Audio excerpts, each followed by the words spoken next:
लोखंडी सळी हल्ल्यातील जखमी विनोद साळुंखेचा मृत्यू हाफ मर्डरचं खुनात रूपांतर।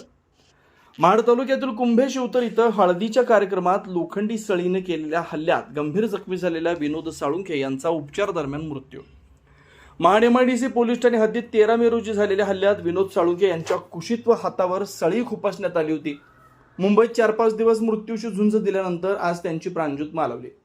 आरोपी दिलीप साळुंखे यानं यापूर्वीही विनोद यांच्यावर प्राणघातक हल्ला केला होता। त्यावेळी त्याला तडीपार करण्यात आलं होतं, मात्र पुन्हा गावात येऊन त्यानं दहशत माजवत हा खून केल्याचा आरोप आहे। या प्रकरणी सुरुवातीला हाफ मर्डरचा गुन्हा दाखल होता। आता पोलिसांनी गुन्ह्याचं स्वरूप बदलून खुनाचा गुन्हा दाखल करण्याची प्रक्रिया सुरू केली आहे।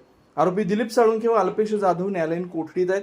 उपविभागीय पोलीस अधिकारी शंकर काळे यांच्या मार्गदर्शनाखाली PSI फडतरे अधिक तपास करत आहेत। ब्युरो रिपोर्ट, तेज मराठी न्यूज, महाड, रायगड।